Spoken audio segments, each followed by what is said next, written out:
Do you question your mental health? Hey, Supermom Knows Best. Erin here. Welcome back. So on Tuesday, we talked about parent or mom guilt. And today we're going to talk about your mental health. It is just as important as making sure your kids have good mental health. See, I found one of the things we do as parents is we will put ourselves second and our kids first. And that's not necessarily a bad thing, but you have to make sure that you are taking care of you. Also, I mentioned in that video that I'm lucky enough to get to work from home and I don't really have mom guilt. But what I do want to talk about today is having a poor body image, which can affect your mental health after having kids. Back in 2003, hang with me, I was at my heaviest weight of 220 pounds. Before I met my husband, I had gotten down to about 180 with good old diet, exercise, and a lot of Atkins, which means no carbs, no sugar, no fun. Then, once we got married, after the first year, I ballooned up a little bit again. And then I had our boys. Our first boy, I ballooned up to 200 pounds on the day that I gave birth. And then I lost some weight. I didn't lose enough. And by the time I had number 2.5 years later, I was back up to 200 pounds when I gave birth. So as you would imagine, I had a lot of loose skin from the constant yo-yo dieting that I had done. I waited till the boys were old enough and I saved up my pennies and I asked for my birthday / our anniversary in 2020 to start doing CoolSculpting and to have a mommy makeover. Now, I talked earlier about the CoolSculpting experience. It's in a past video, so feel free to check that out. But I've never talked about my tummy tuck and my mommy makeover. I would stand in the mirror and I would look at my stomach and I would go, it's just loose skin. No matter how many push-ups, sit-ups I do, it's not going anywhere. And I just wished I could take a pair of scissors and just cut it straight off. I'm sure a lot of women and a lot of men have felt that way when you've done the yo-yo dieting and you have stretched out your skin. So we made the decision and we made the investment for me to go in and have some lipo and a tummy tuck. People automatically, oh, your husband must be so happy. It wasn't for him. It was for me. I needed to feel better about me. I wouldn't have done it even if he asked me to. It had to be on my terms. It had to be when I was ready. So I lost down to 155, 160, and I went in and I had the surgery. I have a huge, massive scar now. Thankfully, nobody can see it. And they tightened up everything and gave me a flat stomach.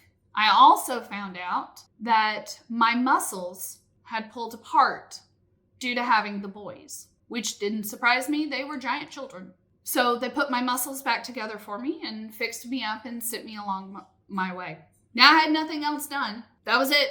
Just the stomach. That was my area that bothered me the most. The other things I could live with. I didn't want to go nuts. I had a very conservative doctor and she didn't believe in spending money if you didn't have to. I greatly appreciated that because I felt the same way. It greatly changed my outlook on myself and on my mental health. I felt much more confident and I feel much better when I look at myself in the mirror. The other thing that I do, and I did this long before, is I started working out. Now people hear working out and they think gym and treadmills and machines and weights, and that is not what I do at all. I found a wonderful fitness guru named Chalene Johnson. I highly recommend her. Love her.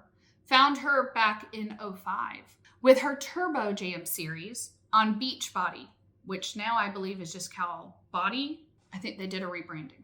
She came out with a book and her book was all about finding your soulmate workout. Because if you're not going to love it, you're not going to do it. And that's when I fell in love with Zumba. I love dancing. And having a husband who doesn't dance, I needed an outlet to go and have fun and go let go for an hour. I go to Zumba multiple times a week. I have a lot of great friends at the gym, and we act goofy and we let go, and there's no men, occasional handful. And we just were ourselves. We dress in our cute gym clothes. We make sure we match and we coordinate. I always make sure my rubber band in my hair matches everything, including my socks. And we go and we dance and we have fun, and I get to let go for an hour. When it comes to strength training, I fell in love with barre. That's B-A-R-R-E. I was a ballet dancer back when I was younger. I did ballet from the age of 5 to 10. And I'm already familiar with a lot of the moves. So moving into barre was just kind of natural. I can still stand in first position and I can still move semi-graceful. But my balance was really off, especially after the surgery. So barre has really helped me regain a lot of my balance. Taking care of your mental health with exercise can be as simple as a walk around your neighborhood. Or I used to walk around the ball field while my son had soccer practice. Just take a minute, listen to some music, listen to a podcast, listen to me, listen to your favorite commentator on YouTube, and just breathe. Just remember to breathe. Let the stresses of the day melt away. Find something that makes you happy. A lot of people, when I tell them my story of what I deal with my boys and my husband on a daily basis, with me being the only non-neurodivergent in the house, they go, "Do you drink? Are you on pills?" And they're surprised when I tell them, no, I don't take either. Because I go to the gym and I go and I dance. And the endorphins that are created because of working out gives me that happy, relaxed feeling. I don't need alcohol. I don't need a pill to fix it. I know. There are ways to take care of you if you find what works for you. Now, this is just what works for me. Something else might work for you. Art class, pottery, painting, drawing, going to yoga. I am not a yoga person. My mind will not shut off. My ADD is way too high for that. Sitting in a dark room, praying, meditation, reading the Bible, reading any book. Take a moment, breathe, work on you, because if you're not happy, no one else is happy in your house. You set the example. You set how the mode is going to be in your house. So remember that. And above all else, grace.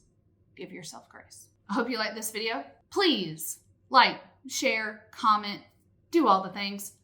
Help me out, help my channel grow, and I will see you next time.